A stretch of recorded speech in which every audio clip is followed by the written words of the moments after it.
Hi guys! Welcome to my channel, Mommy Granny's Vlog. For today's vlog, I'm going to cook a dinner for my family. And guess what? This is papaya and tag-ulan ngayon. So, ano kayang lulutuin ni Mami Chi? Anyway, magluluto tayo ng tinolang manok. Thai part ng manok, gagawin nating tinola kasi bumili tayo ng papaya sa palengke. So, ang tinola masarap pag may tanglad. At saka, malunggay. So, we're healthy for tonight dinner. Ayan, abangers na.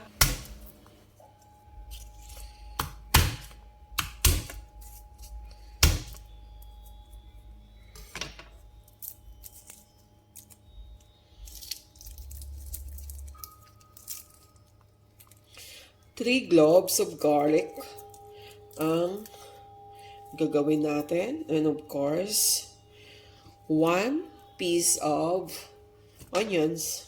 Red onions because sometimes I'm cooking with white onions. But this time, I'm using red onions. Okay? And marami tayong ginger. Alam niyo naman ang manok, malansa. So, of course, ang ginger ang papatay sa lansa ng ating tinolang manok. O, diba?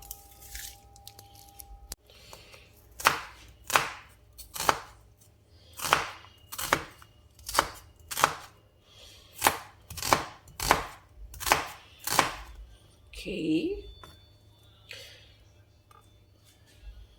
Start na tayo ng saute natin kasi ready na pa yung ating onion, garlic, ginger, and of course, our chicken. This is all behind the scenes washed already. Okay? So, our frying pan also, it's already washed. Let's get it far. Our gasol. And guys, init ng ating mantika. Maglalagay ako ng konting butter. Konti lang naman. Ayan. And then, maglalagay rin tayo ng kunting mantika. Kasi ang butter, pampabango lang. Kunti lang, guys. Kasi ang ating chicken is Thai. Mayroon din yung oil sa loob. So, para hindi na masyadong oily, kunti lang talaga. Then, let's drop our garlic. Ayan. Konting saute lang sa ating garlic hanggang mga moy. Then we can drop our onions. Simple lang tong tinola natin, guys. Actually, this is my first time to cook tinola with papaya kasi usually ang ginagamit ko is sayote. Eh ngayon may nakita akong papaya sa palengke. Minsan talaga hindi ko naman to napapansin ang papaya. Pero this time sabi ko, try ko nga din. So, ayan, nag-brownish-brownish na yung ating garlic and may smell na rin siya na mabango at super bango. Tinula natin, walang kamatis but still you can cook if you want to cook. Hindi naman kailangan kompleto lahat yung ingredients para po magluto. Kahit may kulang, as long as gusto mong magluto, go! Onions!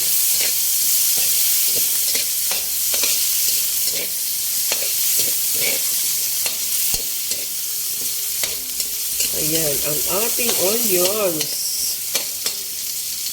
Ayan, super bango na talaga.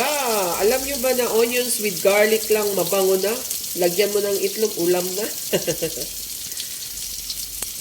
And ginger. Marami pang ginger natin kasi pangpaalis ng lansa. Ayan, kaya marami po ang ating ginger. Masarap to pag meron tayo sanang kamatis na dinurog-durog po dito. And syempre, atsal, pero wala naman. So still, pwede tayong magluto kahit hindi naman siya kompleto. Okay? Hayaan natin saglit hanggang lumabas din yung amoy ng ating ginger. Alam nyo ba guys, sobrang bango niya kasi butter eh. Kunting butter lang naman.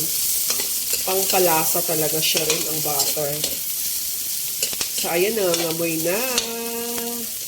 ilalagay na po natin ang ating Thai chicken. As I said earlier, this is what's behind the scenes. Ayan, guys. Okay. Pag ganyan, nilalagay ko na, hindi ko muna sinusatay. Takpan ko para mag-concentrate muna yung mga ingredients na nilagay ko like onions, garlic, and ginger. Ayan, takpan natin saglit. Ayan, silip tayo, silip tayo. Bango talaga. Bango talaga. Ayan, guys. Ang bango talaga, guys. Lalo pat may luya. Kasi sa tinola talaga, luya is the best, di ba? And guys, di pa ako maglalagay ng tubig. Alam niyo naman, ang ating chicken pag galing sa ref, kahit naka-defrost na yan, still may lalabas na water. So, pwede pa rin siyang mag-concentrate sa small amount of water na lumalabas sa ating chicken. Together with our ingredients, ginger, garlic, and onions. And it's time to put my black pepper powder. Of course, my salt. Ang salt, slight lang muna kasi lalagay pa tayo mamaya ng salt for taste. Yan. Salt and pepper. To taste. Ayan. Pwede na natin yung isaute-saute. Ayan, guys. Huwag niyo talaga muna kayo maglagay ng water not unless hindi po dumidikit ang ating chicken sa kawali. And maglalagay rin po tayo ng ating paminta na buo. Ayan, guys. Paminta na buo natin. Takpan natin ulit para mag-concentrate po siya dyan sa loob ng ating kawali.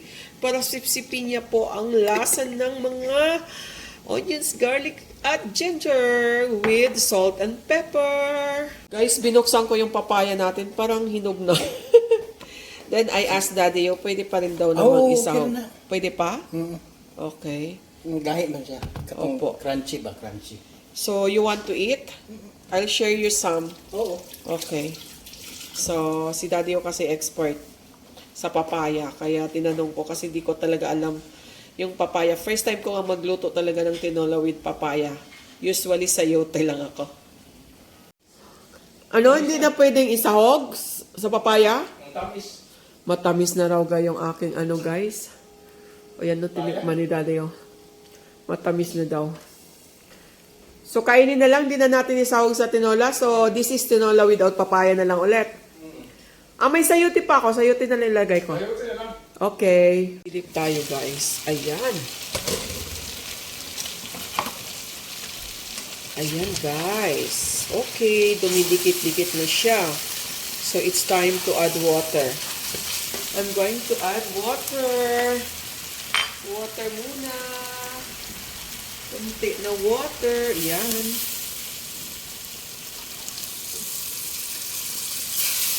So guys, change mind ang ating tinola kasi hinog na pala ang kalabasa, ang papaya. So kainin na lang daw puro-puro. Buti na lang may kalahati pa akong sayote dyan. So, complete pa rin siya. Tinola pa rin siya. Kasi meron tayong sayote pang kalahati sa wrap. Okay. Yan muna ang tubig. Takip tayo ulit. Silip again. Ayan, kumukulo na siya, guys. Ilalagay ko na po ang aking tanglad. Ayan. Si tanglad. And magdadagdag tayo ulit ng water. Para po mababad si tanglad. Ayan. Ayan, ayan, ayan. 169.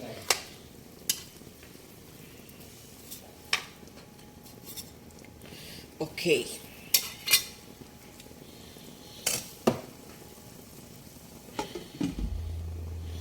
So, ayan guys. Sobrang kulo na talaga niya. Super kulo-kulo na niya. Okay. Okay. Ilalagay na po natin yung ilang pirasong sayote kasi kalahati lang yan naiwan sa rep. Buti na lang may sayote pa ako. Na false alarm pa yung aking papaya da. Ayan yung papaya ko. Oh, binalatan ko na and ready to eat na rin. Sarap. Ayan.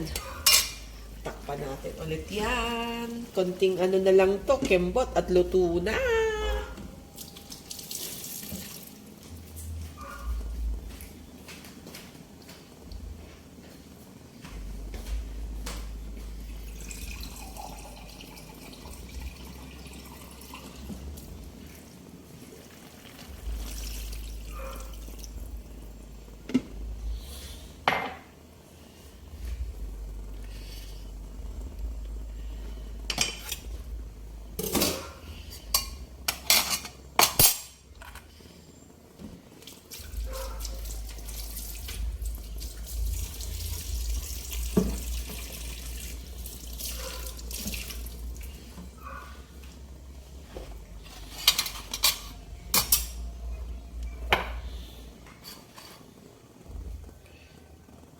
So, nagdagdag na tayo nito ng tubig. Ito na yung final na sabaw natin sa ating tinola. Siyempre, lalagyan na natin ng pampalasa. Alam niyo naman, ang ating chicken cubes. Ayan. Pampalasa. Except sa pagmamahal yung ating niluluto. With love talaga yan. Kailangan pa rin nating ang chicken cubes para mas malasa.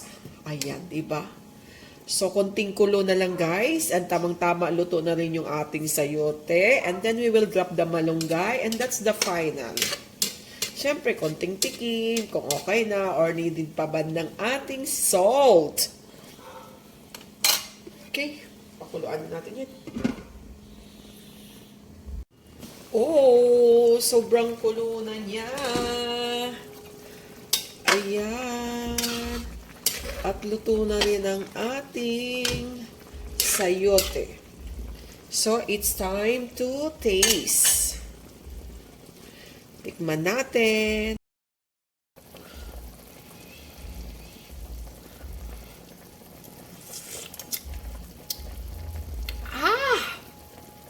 Nakakawala ng stress ang luto ni Mami G.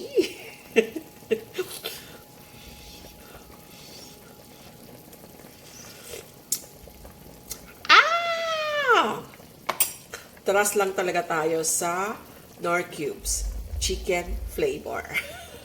Lasang-lasa na yung luto natin.